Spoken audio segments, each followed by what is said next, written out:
Everyone, welcome. Hi everyone, welcome back to another live community classroom with Michaels. Today we have Tamara from Moogly with us, ready for another exciting class. Today we'll be crocheting the Snowflake Table Runner. My name is Patricia from Your Inspirations, and I'll be helping with any questions that you might have during today's class. Feel free to ask the questions in the chat, and we'll make sure that we answer them. I'll pass it over to Tamara.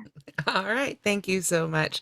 Hi, everybody. As she said, I'm Tamara from Moogly, and today I'm here to demonstrate how to crochet the Snowflake Table Runner, or at least as much as we can get through it. Of course, this is a large piece, and if you've already looked at the pattern, which you should have, I think, been sent when you signed up for the class, and if you didn't, I'm sure they'll be dropping the link in the chat. I don't know if they're drinking or not, but they're dropping that link in the chat. So get that link for sure. Get that pattern. You're going to need it to make this. This table runner is made up of 6 individual motifs. So that means 6 individual different types of snowflakes. But of course, we make multiples of all those snowflakes and then join them together. Now, again, if you've looked at the written pattern, I don't have the finished table runner in front of me. I just have the picture. So if you look at the pattern, you can see there's a beautiful picture of it there on the front. And the last page of the written pattern is this picture right here, which is more of a close-up. So this picture is really our best guide for putting them together the way the original designer, Tammy Hildebrand, did. That said, it is, you can sit down and study that diagram and put them together that way if you want to, but you can always also put them together your own personal way. We're just connecting these on the last round of each one, which I'll be showing you how to do. So you can really custom make your own table runner, combine them the way you want, make it as wide as you want, make it as long as you want. You could do it for a whole tablecloth or even a gorgeous, think of it as a gorgeous, you could do like a bedspread. That's what I'm thinking of, some sort of bed cover or anything. You could really use these in any way, even take the individual snowflake motifs, stiffen them, hang them from your tree, apply them to gift toppers, whatever you want to do with them. It's just such a great kickoff pattern, really. You can make the table runner out of it or go your own direction. So like I say, today we're going to get through as many of these snowflakes as we can in the next hour. There are 6 separate, I believe, I'm double check. Yes, 6 separate patterns included in this pattern. So I'll demonstrate as many of those as I can today, and we'll work on just go ahead and joining them as they lie in the order that we make them. So to make this pattern, you will need Red Heart Super Saver. Here I'll be demonstrating in the color that is called for, cherry red. But of course, you can make it in any colors you like. I think blue and white would also be beautiful in this pattern, of course. You could grab some of the Red Heart, or the Red Heart Super Saver Metallic, do something sparkly. You can just have a lot of fun with this. So again, if you do have any questions, be sure to drop those in the chat and I'll answer them as best I can as we go.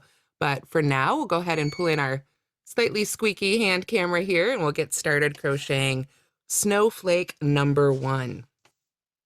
So let's get centered here. I'm going to have to keep my instructions nearby, of course. I don't have all 6 of these snowflakes memorized, but let's go ahead and get started with Snowflake Number One. In addition to the Red Heart Super Saver, I will be using a USI 5.5 millimeter hook. This one is by Susan Bates. I love these ones with the bamboo handles. If you are using a different yarn, you can absolutely change the hook size to fit the yarn you're using. Gauge itself, however, isn't important. You just want snowflakes that you like the look of when you're all done. So let's go ahead and get started. I'm going to bring this over here so we can see it. This is Snowflake Number One. We'll start right there. So one thing I want to point out before we actually do start crocheting is it's a good idea to always read through the notes. And these notes tell you that we are going to be joining our snowflakes together as we make the last round of each snowflake. Now, that's not the case for the very first snowflake we make, of course. We've got to finish that one off and then join to it with the next snowflake. But really, if you read through these instructions, you'll see you can just kind of connect them as it suits you, basically, and create your own custom snowflake table runner. So now we'll go ahead and get started with Snowflake Number One here. I'm going to come about 6 inches in from the end of my yarn, and I am going to chain 4. So I'll put a slip knot on my hook, and then I'm going to chain 4 and join with a slip stitch to form a ring. Now, if you prefer, you can start with a magic circle. That is totally up to you. This is an experienced level pattern, so we'll be doing lots of fun moves here in these different patterns. So right there, we've got our chain of 4, and then it says to join with a slip stitch to form a ring. So what that means is we are going to join to that very first chain we made back here by our slip knot. I like to just kind of flip it right over my hook like that, so I get a nice smooth join, and then join with my slip stitch. So now you can see we've got a little ring there, and we pull that end out of the way, it's a little easier to see. Got a little ring there that we can work into for round 1. So to continue on with round 1, we chain 1 and work 12 single crochets back into that ring. So we just go right into the center of that ring, not into any of the individual stitches, but we make a total of 12 single crochets. So while I get started on that, definitely drop into the chat where you're tuning in from today. And as I said, if there's any questions, definitely let me know. Do we happen to have any questions right off the bat today, Patricia? I have a question from Allison. Would you recommend that beginners try this pattern out? I would recommend that you definitely take your time. You may struggle with some of the snowflakes, but I think if you take your time and take it each step at a time, none of the stitches themselves are particularly difficult. I think a lot of the experienced, quote unquote, experienced level with this pattern, you can see right there, it is labeled experienced, is going to be in the joining them together, because it just takes a little bit of thought. It's something a little different. But hopefully after I demonstrate it here, you'll feel comfortable to try it out for yourself.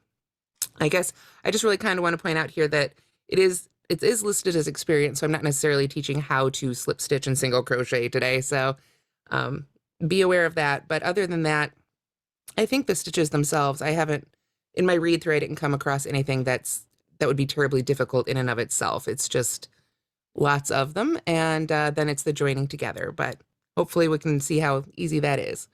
So let's see here. So far, I've got 1, 2, 3, 4, 5, 6, 7. I've got a few more to make here in my ring.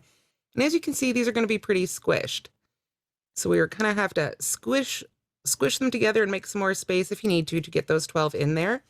And also note, you'll see by working 12 single crochets into this ring, there's no way that we could pull that closed. So if you do start with a magic circle, you're not going to pull it closed at the end. You want to go ahead and leave this one open a little bit. You can see that a little bit in the finished one too. So let's see here. Gotta be getting close. We've got 1, 2, 3, 4, 5, 6, 7, 8, 9, 10, 11. Well, lost my count there. 1, 2, 3, 4, 5, 6, 7, 8, 9, 10, 11. I thought I had one more. One more to go. Squeeze that guy right in there. And then we slip stitch right to that get that little centered there. Got our 12 single crochets, then we slip stitch right to that very first single crochet we made to finish our round. So as you can see, we've got a little bit of a hole there in the center, and you can try and pull that tighter if you want to, but with 12 single crochets there, I wouldn't try and pull it too terribly close. So with that, we're ready for round 2. Now, I do want to point out, round 1, it says round 1 right side. And that's true for all these snowflakes. We're always going to be working them from the right side, meaning the side facing up, facing us, is the side that we want facing up in our finished project. So if you are a beginner, and you're not really reading your stitches yet, you might want to add a little stitch marker or something to the front. There's one, a little stitch marker to the front so that you always know which side is the front as you join them together. So for round 2, we're going to start with a chain of 7. 1, 2, 3, 4, 5, 6, 7. There we go. Pull up a little bit more yarn. Red Heart Super Saver, of course, great center pull yarn. There we go. And then what we want to do, after we've chained 7, we're going to skip the next stitch and slip stitch in the stitch after that. So I want to talk about what that means. So we're going to come up real close here. Since we slip stitched to this stitch right here, that's our first stitch. We skip the next stitch and slip stitch in the stitch after that. So don't count that skip as that first stitch. We want to skip the next stitch and then slip stitch in the stitch after that one. So just go right in there and make a slip stitch. Then we do that again. Chain 7, skip the next stitch, slip stitch in the stitch after that. We're going to continue doing that all the way around 4, 5, 6, 7. There we go. For a total of 6 chain 7 loops. So I've chained my next 7. This is the stitch that I slip stitched to before I chained, so I want to skip this one after it and slip stitch to the one after that. And then we do it again. 4, 5, 6, 7. That's when we slip stitch to, so we skip the next one and single crochet in the one after that. Were there any other questions I could answer here off the top? There are no questions so far, but if anybody has any questions, please drop them in the chat. For sure, yeah. It's, just like you guys, I have to stop and count every once in a while here. There we are, we've got 4 done. So 1, 2, 3, 4, 5, 6, 7. Attached that one, so we skip that one and slip stitch to that one. And then I want to point out, we're going for 6. Remember, we've got 5 of them done now. 1, 2, 3, 4, 5. So we've got one more, and when we make this last one, get these chained out here. Let's see, 1, 2, 3, 4, 5, 6, one more. Then when you make that final slip stitch here, if we look real close, you can see we're working into this stitch. We skip this stitch.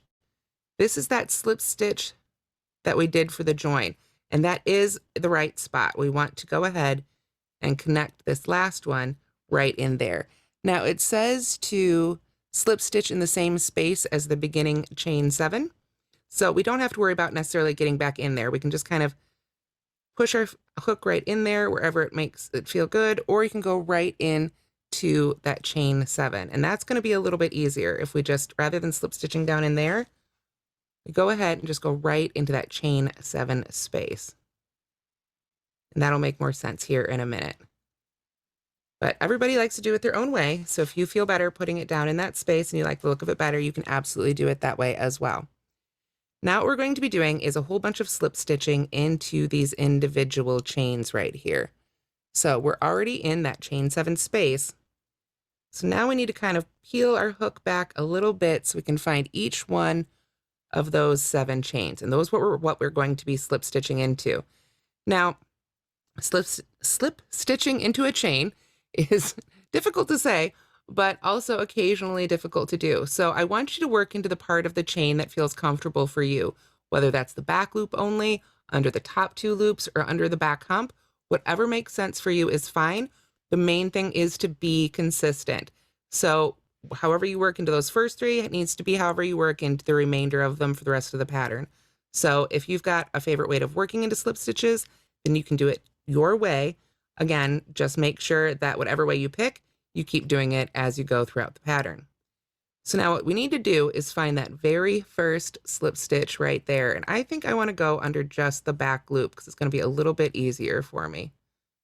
So I'm going to go under just that back loop of that first chain there and pull my yarn through there and through my stitch. So there's one. That one's always the hardest one. So you've really got to pull back to find that very first one. It wants to hide under there. So then we slip stitch into the second one and the third one. Alrighty. See, that looks right there. Okay. And then we are going to slip stitch, chain 5, slip stitch 3 times. So first, let me do that. Let's do that together. It gets a little confusing to read it out loud.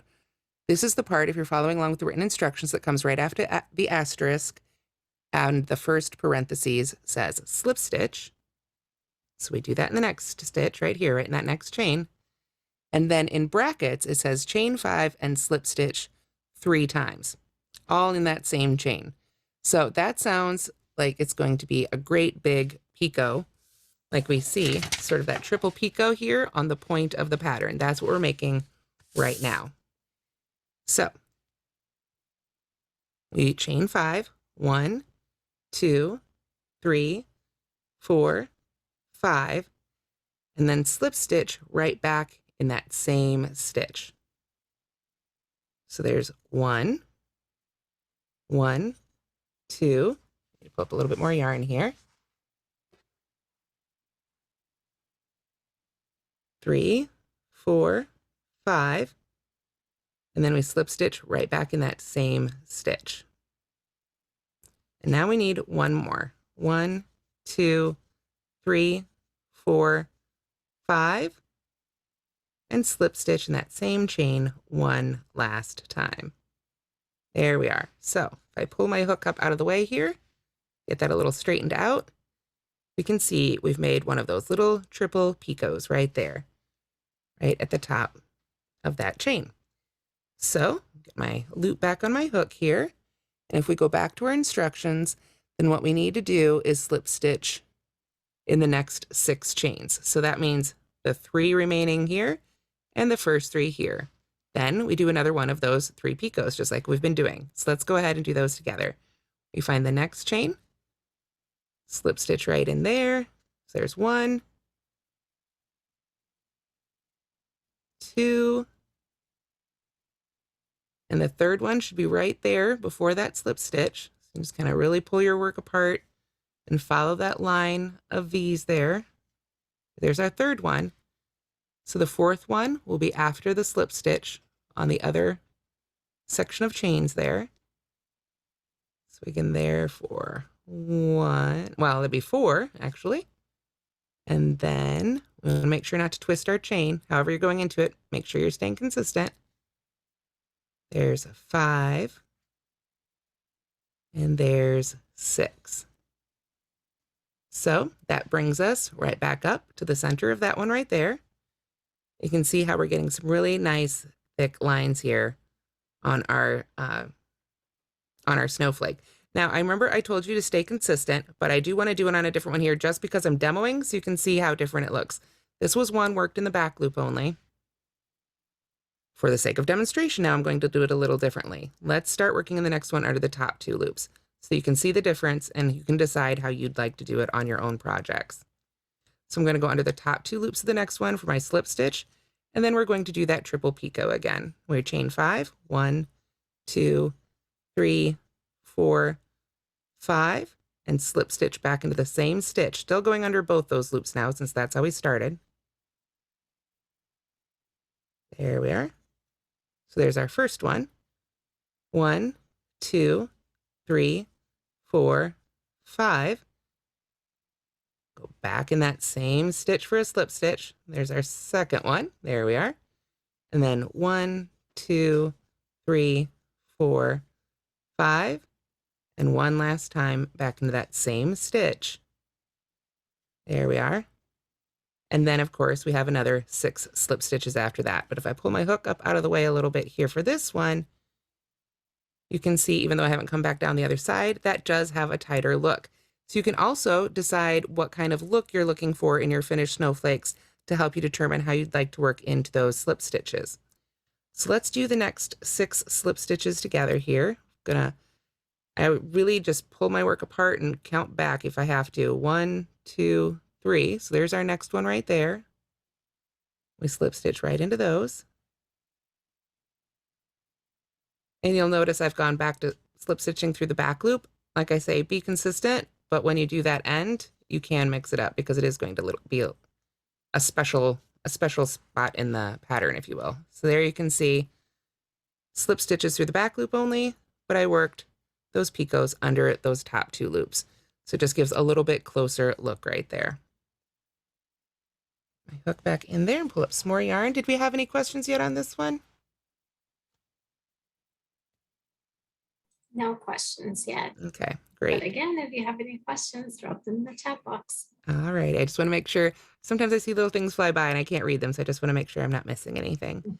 So now we come up our next one here. Same thing. Find that very first one. So there would be our 4th slip stitch. And make sure we're not twisted here. Oh, I got a little twisted, so I'm going to go ahead and pull that one back out.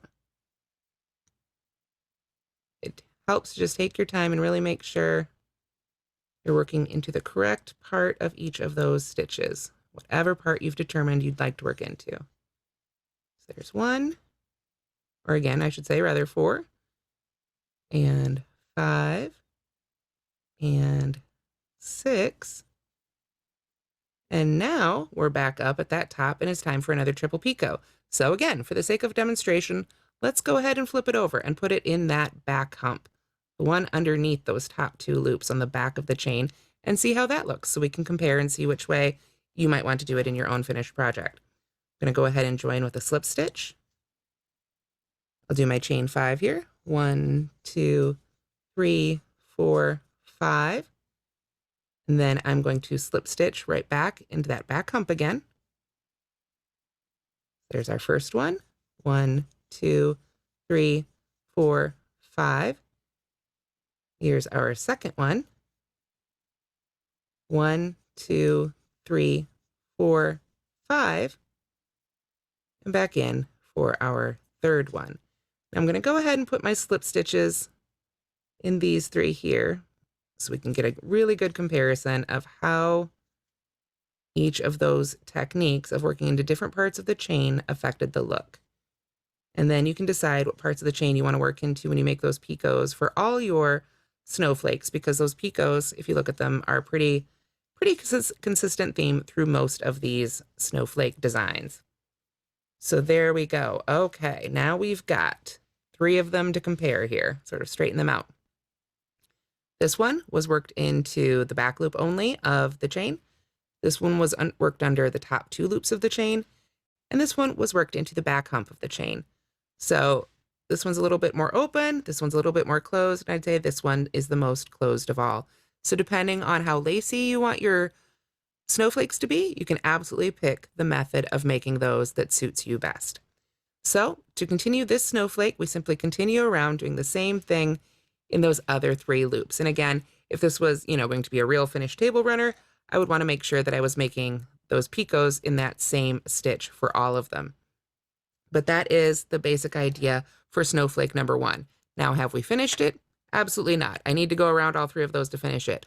But because this class is only an hour long, I am going to go ahead and finish this one because I want to get a little bit through the next one so that we can practice connecting them. So I'm going to go ahead and finish this one off, and we're just going to pretend that I finished it all the way. So we can set it aside, and we'll say this one right here is part of our table runner. So let's go ahead and try our next snowflake here, snowflake number 2. And again, most of these, I've read through them, and they are all using pretty standard stitches. So again, you just want to take each one of them a step at a time. And the stitches themselves, like this, are pretty basic. You can always check your photos too for reference. And I absolutely love the idea that just came up on screen from Gail, making it into a garland. You could absolutely connect these into a beautiful garland as well. That's another beautiful idea. So for snowflake number 2, let's pull it over here. This is snowflake number 2. This one is 4 rounds, so it's a little bit bigger. And we start, of course, with our slip knot on our hook, and again, a chain 4. And that chain 4, we're going to join with a slip stitch to form our circle. So I'm going to make it a little quickly here so that we can get to the rest of our snowflake. Alrighty.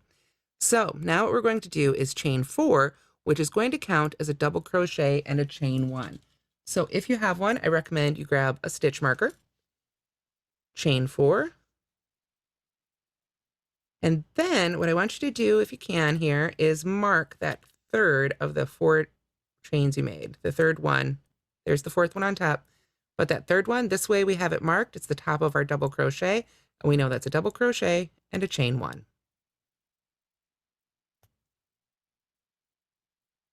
Alrighty, so returning to our instructions here, we double crochet in the ring and chain 1, repeating that 11 times. So what does that mean? We need 12 double crochets with a single crochet in between each one. So we just go right back into that ring, make a double crochet, and chain 1. And do it again. Double crochet right into the center of that ring there. See, I'm going right into the ring again, not into any particular chains. Just double crochet and chain 1. And we keep doing that until we have a total of 12 double crochets, and that's going to include that initial chain 3.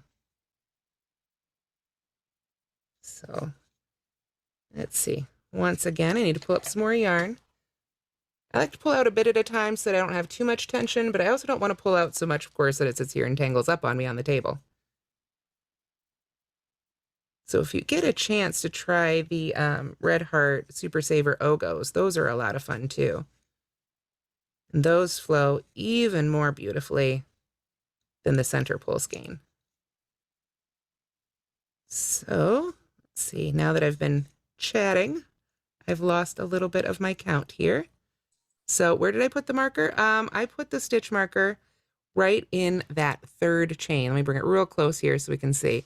When I did that initial chain 4, I just put it under the top 2 loops of the third chain, and that marks so that now I know those 3 chains right there are going to act as a double crochet, and that 4th chain I made is going to act as another one of these chain 1s.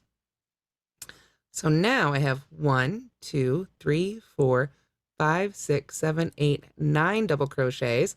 So we got to scooch them over, make a little bit more room, scoot down everybody. Got 3 more coming in. So that would be number 10. Don't forget our chain 1, 11, chain 1, and 1 more right there. Scooch on in. All right, and chain 1 more, and then we are ready, I believe, yes, to slip stitch to the top of that third chain. So don't forget that last chain before you join. And then we can just put our hook right in that third chain. Sometimes it's easier with the stitch marker still in there to get those loops up, and sometimes the stitch marker wants to be in the way. So if you need to, you can go ahead and pull that out and set it aside. Now it has done its job. There we are. So that is what Snowflake number 2 should look like after round 1. So for round 2, we are going to slip stitch into the next chain 1 space. So that's that one right there. Just put your hook right in there and make a slip stitch, and there we are. So now what we want to do is half double crochet, chain 3, double crochet, half double crochet, all in the next chain 1 space, and then slip stitch in the next chain 1 space. Another mouthful, but it's not too bad. Let's go ahead and do it together. So it says we're going to be working that whole set of stitches into the next chain 1 space. So that's going to get that better angle there. That will be that one right there. We've slip stitched into this one. We're going to work a bunch of stitches into this one and then slip stitch into the one after that. So let's go ahead and do that together. And if you're following along with the written instructions for round 2, Snowflake 2, this is the part after the asterisk inside the parentheses. So into that next chain 1 space, get centered again. There we are. We go right in there for a half double crochet, followed by a double crochet. And you'll notice I'm going to the chain 1 space, not the chain itself. Then we chain 3, 1, 2, 3. Go back into that same chain 1 space for another double crochet and another half double crochet. There we are. And all those moves took up a bit of yarn here, so we'll pull up a bit more. All right, so after we've made all those stitches, then we slip stitch in the next chain 1 space. So we come to that very next one and slip stitch again. Then we repeat that. Go to the next chain 1 space, half double crochet, double crochet, chain 3, double crochet, and half double crochet again. Then find that next chain 1 space and slip stitch right in there. And that's how we're going to continue on around. So at the end of round 2, you should have 6 of these chain 3 spaces, essentially. That's what we're going for. So we've slip stitched into this one. We go to the next one, half double crochet, chain 3, double crochet, half double crochet. Now, since I've demonstrated these, I'm going to just kind of get through these as quickly as I can here so we can get to the next round. But did we have any questions pop up about this one? Well, we do. We have a Okay. question about yarn from Gail. Mhm. Would the silver or gold type of yarn adapt to this pattern nicely, or is that type of yarn too thin? I think that would be lovely. I think that you would, if it's, well, there's so many different varieties that you could be referring to, but in general, I would say that would be absolutely lovely. If you're working basically a really thin filament, you'll want to switch to a much smaller hook, most likely, possibly a steel hook designed for thread work. If you don't want to work with tiny, tiny thread and tiny, tiny needles, but you still want to use a shiny thread, what I recommend doing is holding it along with a thicker yarn. So if you had a really fine filament, for instance, Cricut makes some really beautiful shiny threads that I enjoy working with. You can hold those right along with your yarn, and you don't even have to go up a bigger hook. Generally, they're so fine, like those really, sewing thread weight yarns or filaments, if you will. Hold them along with the yarn, and then you don't have to change anything. But if you want to hold them by themselves, which would be very delicate and lovely, you'll probably want to adjust the hook size. But otherwise, I think that would be really gorgeous. But yeah, I love holding shiny things, and even occasionally I found like glow in the dark filaments. You can go right ahead and hold that right along with your Red Heart Super Saver or whatever you like to use, just to change the look right there and make it your own sort of special blend. But yeah, it's a lot of fun. You could even do that, like Coats and Clark has some embroidery floss. You could really get creative, especially with projects like these where they're meant to be sort of displayed and hung up.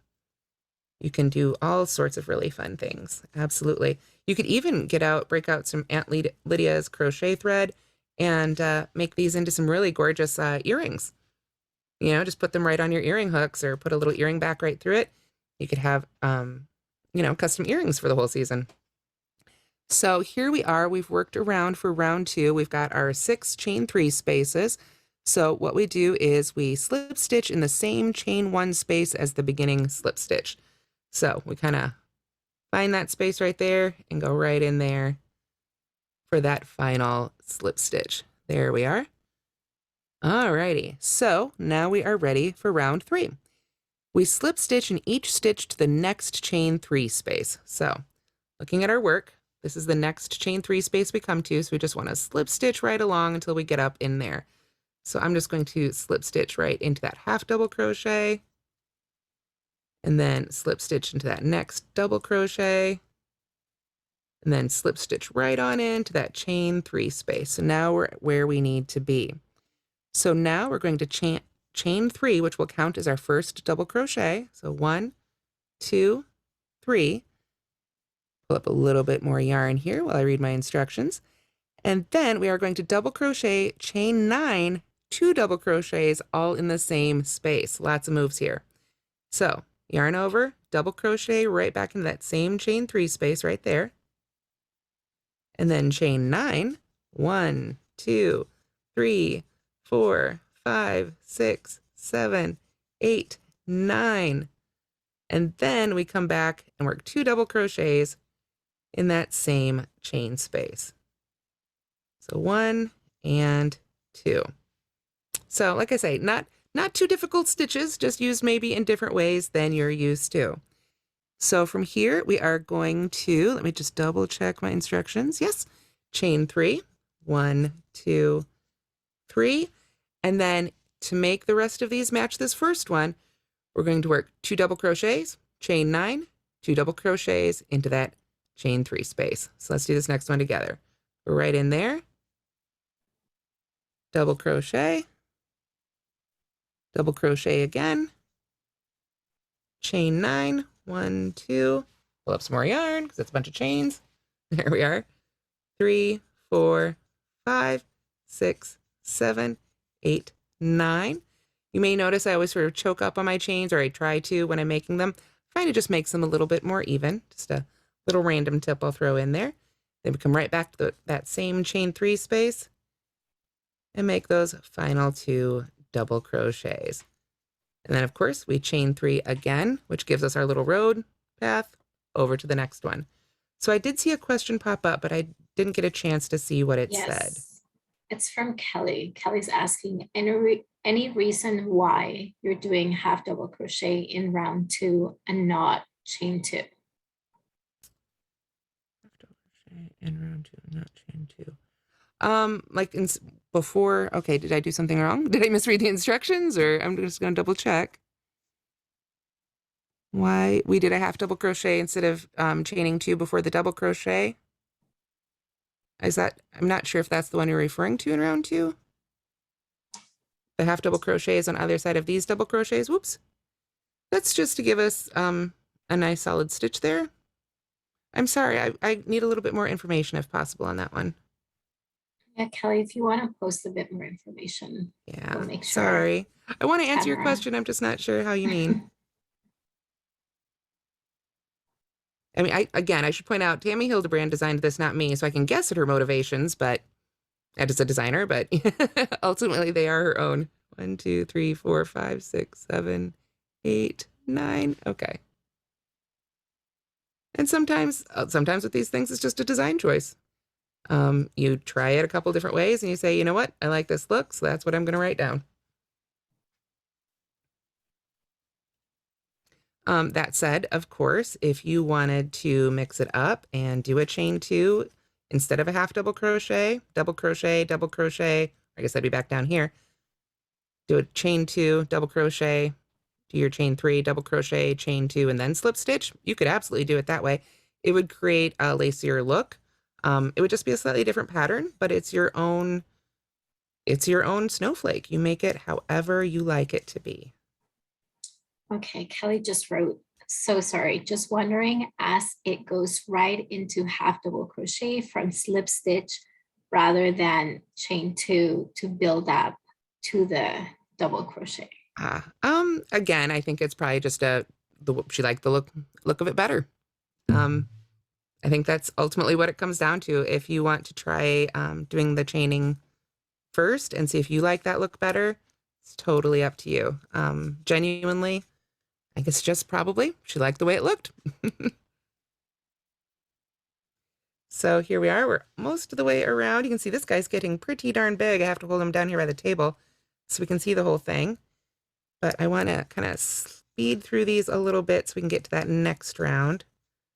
These hours always go so quickly. Were there any other questions I could answer while I try and get these done here? There are no other questions. Okay. But if you do have questions, put them in the chat. Great. Alrighty. So I think I've got just one more of these to go.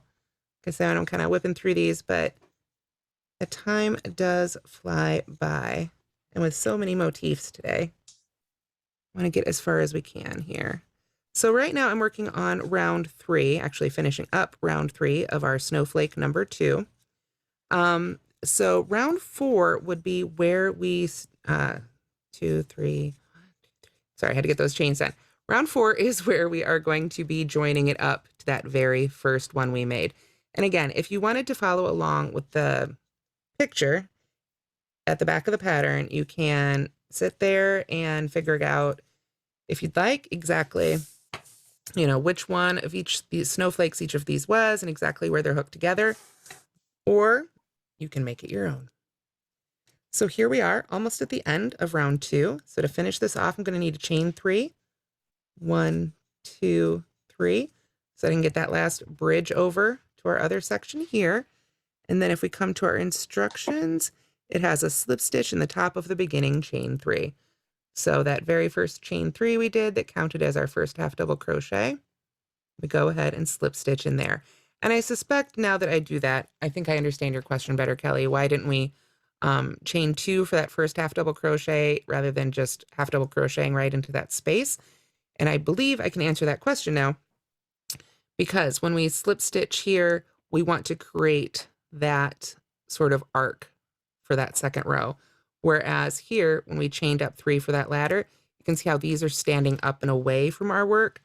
We're not creating an arc with these stitches. These stitches are already up tall. So I hope that explains it a little bit better. At least as you know, from my experience, that's what I would assume she was after there. So, okay, now we can begin round 4. We're going to chain 1 and single crochet in the next 2 stitches. So the way this is written, I can tell that includes this very first stitch here. So what we want to do is chain 1, single crochet right into that first stitch.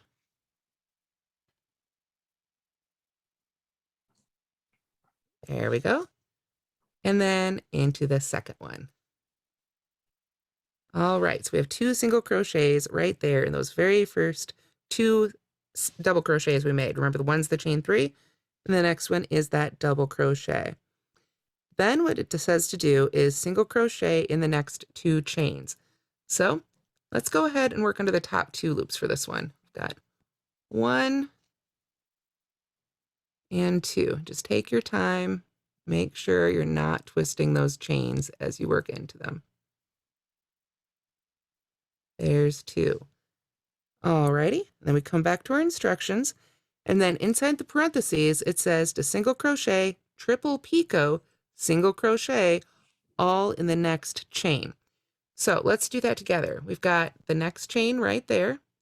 So the first thing we do is single crochet in that chain. Get right in there. There we are. And now it says triple picot. What does that mean? Well, the triple picot instructions, oops, put them upside down. The triple picot instructions are right there. They're under the special abbreviations. So we need to flip our instructions over and come back to that little section there to work this part out. So this triple picot is chain 6, 1, 2, 3, 4, 5, 6, then slip stitch in the 6th chain from the hook. So that's that very first chain we made. So we're just going to come right under those top 2 loops and work a slip stitch right in there. And you'll see how that sort of twists everything around. That's okay. We're going to go with it. Then we chain 5 and slip stitch back in that same chain twice. Now the instructions say to mark that chain, and if you find that helpful, you absolutely can. However, if you find it gets in your way and you can see what you've already worked into, you can go with that too, whatever works for you. So now, as I say, we chain 5 and slip stitch in the marked chain twice. So 1, 2, 3, 4, 5, and slip stitch back in that same chain. For me, I have to admit the stitch marker is getting in the way a little bit, so I'm just going to pull it out of my way. Now, when you're making these, I do want to point out, it's very easy for your yarn to kind of accidentally get wrapped around stitches you've already made and want to go different ways. So just make sure before you pull through for that slip stitch, you can get your yarn in the right spot so that we can yarn over and pull through without wrapping around any of the other picots or stitches that we've already made. So now we've got one more to do. 1, 2, 3, 4, 5. Come back, slip stitch in that same chain. You can see there how that yarn wanted to go up over there. I want to make sure it comes around to the side here and finish that slip stitch. There we are. So that, I can straighten it out a little bit there, is our first triple picot. So now we come back to our written instructions, and now we single crochet again in that same chain. So make sure nothing's getting twisted up and turned around here. We find that same chain again. Remember, not the chain that we've been slip stitching to, but the chain from round 3. That's where we were that first single crochet. So that is where we work the second single crochet. All right, so let me pull my hook out of the way because that was the triple picot right there. And this will come up in a few of the other snowflake patterns as well. So that right there is your triple picot. We single crocheted in one of the chains from round 3, but then when we made our picot, we were working into that first of the 6 chains we made to begin that whole section right there. So from there, I'll get my yarn back on my hook here. What we need to do is single crochet in the next 2 chains. So just go ahead and go right back to your chains here from the previous round. We'll single crochet in the next 2. So there's 1. And get in there. There we go. 2. And then the instructions say to picot, not triple picot, just picot. So again, we want to come back to our special abbreviations section right here. Picot is chain 6, slip stitch in the 6th chain from the hook. Makes a lot of sense now that we've made the triple one, right? So let's do that together. 1, 2, 3, 4, 5, 6, and then slip stitch in the very first one of those chains we made. There we go. Just take your time, get right on into there. There we go. So now that is sort of our single picot, if you will, for this pattern. Now, if you've made picots before, you might say, wow, that's a really huge picot.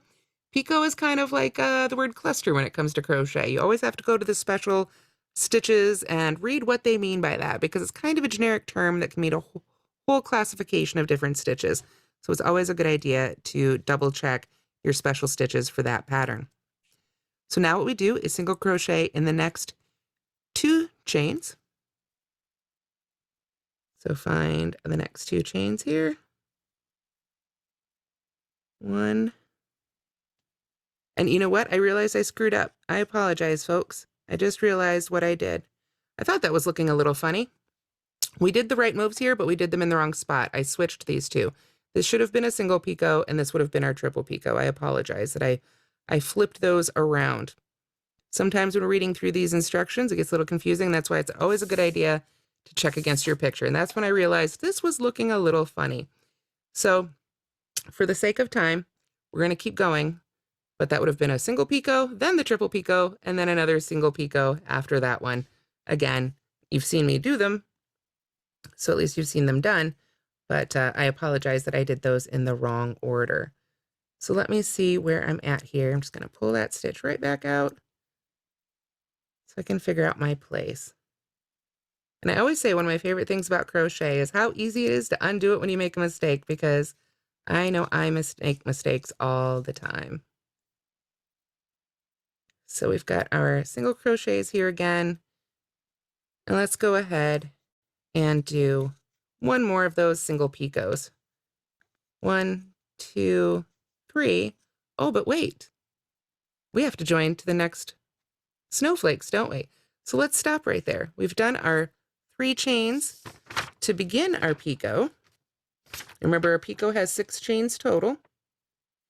So what I want to do now is I'm going to pull my hook out and decide to go ahead and join to that very first one we made. I can join to anywhere on here that I want, but I would recommend that you join, of course, to one of these little picots that's standing out here. Which one is totally up to you. It could be the top one, it could be a side one like we're making now, it could be any one you want. But all you need to do to join up is find the place you want to join to, insert your hook into that space, put your hook back in that loop, make sure that's clear there. I've got my hook in the space of the first snowflake that I want to join to. I put my hook back in the working loop of our next snowflake. Go ahead and tighten that up. And we're just going to pull that right through and continue working. You see that? I just pulled that working loop right through that space on our first one. And then I can just continue on. 1, 2, 3. And then I can join that first one to finish my picot. So let me pull up a little bit more yarn here so I can pull out my hook and we can see what that looks like.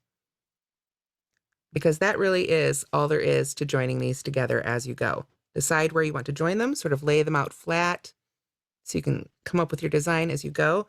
But when you go to make one of these picots, as you go to make the 3rd snowflake, your 4th snowflake, whatever it is, when you go to make a picot or whatever your final round is, when you go to do one of those last loops, stop halfway through, insert your hook in whatever you're joining to, pull that loop through, and then continue on crocheting the one you're working on. You can just let this one and the rest of them hang off the side after you've joined to them. Once you've got a bunch going, you'll probably want to lay them out really nicely on a table like this, so you can really lay them out and make sure that you are, attaching them so that they lay flat. As you come in with the next one, you could join to say this one and this one, but you would want to make sure again, that that's the right spacing. Might need to push in there if it's a little one, pull them closer together, but you can totally adjust them as you go. Now, I did see a question pop up about sewing them together, and that's an option, but you don't have to. That's a lot of ends. That's a lot more weaving in. That's a little bit more work, a lot more work. If you want to sew them together, absolutely you can do that. But to join them together quite simply, that's all you have to do. So let me go ahead, and I'm going to go ahead and just pull this right back out so we can see that again together. So let's say I am making a picot. It could be the center one of this triple picot. It could be any picot on here. So we'll do the first half of whatever it is we're doing. In this case, it's a chain 6, so I'll stop at chain 3. Drop that loop right off my hook, but I want to set it aside so it doesn't pull out. Then I'll insert my hook into whatever part of the next or the previous, whatever snowflake that I want to join to. Let's say now we're going to join to this little spot right there. That's where I want this snowflake to be attached. I just insert my hook right in that space. Or I could go into an individual chain if I really wanted to, but you don't have to. And go right back into that active loop. Pull it down to fit your hook, of course. And then just pull that right up through that space of the first snowflake and go right back to crocheting. 1, 2, 3.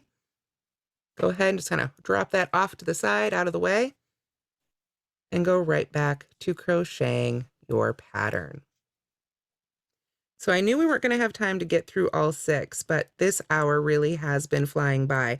I saw what looked like sort of a technical questions come up. Patricia, would you mind letting me know what that was? See if I can answer Yes, that it's here. from Melanie. She's a beginner and she's Okay. on round 3. Done my first chain 3, 2 double crochet, chain 9, 2 double crochet. After it says chain 3, where do I attach that chain 3? Well, that is a great question, and this is something I get asked about by beginners a lot. So right there, we had that chain 9, then we double crocheted back into that chain 3 space, and we chain 3, then we go right into a double crochet in that next chain 3 space from round 2. So right now, this is the round you're working on. You do 2 double crochets, chain 9, 2 double crochets, all in that same chain 3 space. Then we chain 3 and gives us a little bridge over to that next chain 3 space where we do the same thing. 2 double crochets, chain 9, 2 double crochets. Then we chain 3 again. And that's the little bridge that hops us over to that next section right there that we can work into. Okay, good. I'm glad that made sense. Were there any other technical questions or any other questions for that matter I could answer here? Yeah, Madeline is asking, do you always connect through a Pico? You don't always have to connect with a Pico. If we come back to our pictures here, since we didn't get through all of them, I especially didn't make this one because this one is very, very simple. You can see right there, this is a 1 round snowflake. It doesn't have any Picos. It's just a bunch of, well, what are they here? Chain 8. These are a bunch of chain 8 loops. So for these, when it comes time to join this one, I would chain 4, slip stitch to that, or rather insert in that whatever I'm joining to, and then chain the last 4 and go back to this written instruction. We can see this one in use in our large scale photo right here. This one right here. Oop, let me get that centered there so the chat box doesn't cover it up. Right there is that one in use right there. You can see how this one just sort of fills in a little space in between some of the bigger ones we've made. I think this is Snowflake number 3. This is number 2 that we were just working on right there. You can see Pico, triple Pico, Pico that I tried to mix up for us, but we got made at least. And then I think, what was Snowflake number 1? Need to take another peek at it here. I think it's not that one. I think that's Snowflake number 3. That's Snowflake number 1 over there. So again, you can definitely mix these up, change them around, connect them however you like. And sort of use this as a guide to see how they used, for instance, Snowflake number 6 to really kind of fill in some of those smaller spaces in between the larger snowflakes. And if you wanted to, you could absolutely, leave some lengths on a couple of different snowflakes, make a few of them, then lay them out and use those long ends to finish off each one and connect them together. Definitely something you can play with, like I say. And even you can just simply string them together, just 1 loop on each to make a really long garland. Loved that idea earlier, great idea. Or just keep adding them on to the sides to build it out as wide as you like, as long as you like. And just really play with how you'd like to have them connected. Are there any other questions I could answer? Oh, and a table mat, that'd be beautiful too. Yeah, you could do kind of make a general circle. You can do all sorts of shapes. Great idea, Dee. Yes, as Jane was asking for the pattern, I just popped the link on the chat box. So if you're still looking for the pattern. Yes, absolutely. There are written patterns for all 6 of the different snowflakes that are included in this. That said, snowflakes are snowflakes. If you wanted to add a few more snowflakes, if you've got a snowflake ornament pattern that you love that means something to your family or just one you really enjoy making, put it in there too. Just make it in the same yarn. Find a place that you'd like to connect it to the others. You can have just so much fun with this basic pattern. And as I say, the individual snowflakes are really beautiful too, as ornaments, as gift toppers. And with skein of, Red Heart Super Saver, you can get quite a few of these snowflakes made. Were there any other questions I could answer before we have to go? I don't see any other questions. All righty, great. Well, we've got just a few minutes left, so let's go ahead and take a look at maybe one more of these snowflakes and see if we can get to where anything interesting happens. It looks like most of these start the same way. Start with chain 4, slip stitch to form a ring, and then we just head out from there in different directions, whether it's with single crochets or double crochets. These little guys is definitely the simplest, Snowflake number 6. I want to point out here, there are finished measurements given for each of these snowflakes, but gauge isn't important. Don't worry about, oh gosh, my snowflake number 5 was only 7 inches, and don't worry about it. They're snowflakes. They don't have to fit, so to speak. You can just keep adding more, or take some away to come up with whatever size project you want to have in the end. Add some, if you absolutely love snowflake number 4, but you hate snowflake number 5, make more 4s, less 5s. You can really, really customize it totally for you. And like I say, with colors and adding sparklies and all sorts of fun things, you can really have a lot of fun with this pattern. So I think, unless there was anything else, Patricia, that I missed? I don't think so. Okay. Lots of enthusiasm for this pattern. Good. I love Anne's Yeah. idea to use thinner yarn for doilies. I think that's lovely. Let's go ahead and come back to the other camera. Oh, that's a great idea too. I'm sorry I didn't catch the name, but Scrubbies? use scrubbies. Yes, Red Heart Super Saver is great for those tough dishes. Lily Sugar and Cream, of course, always a favorite for dishcloths and things like that. And it gives it a little different look too. Like I think Lily Sugar and Cream with this would be a really lovely garland as well. I think that would really kind of give you that little different, more farmhouse look maybe. But definitely play with that. You can even mix yarns together. Normally I would say, for any project, keep your acrylics together and your cottons together and stuff. But when it's something that's going to hang up as a decoration, you can have a little bit more fun combining your yarns and stuff as well. So I'm so glad you enjoyed this class. Thank you so much for joining me, everybody. I hope you have a fantastic day. Again, if you didn't get a chance to grab the link during the chat, or if you're watching this on replay, this is the Red Heart Snowflake Table Runner free pattern you can find on Yarn Inspirations. And I'm Tamara Kelly from Moogly. Thank you so much for watching, and I'll pass it back over to Patricia to close up. Yes, thanks everyone for joining us today for this live community classroom with Michaels. Don't forget to share your work with #MakeItWithMichaels and #YarnSpo. And just a reminder that you can find more classes on michaels.com and the recording of today's class at michaels.com/classes. Thanks everyone. Great. Happy holidays. Bye. Bye.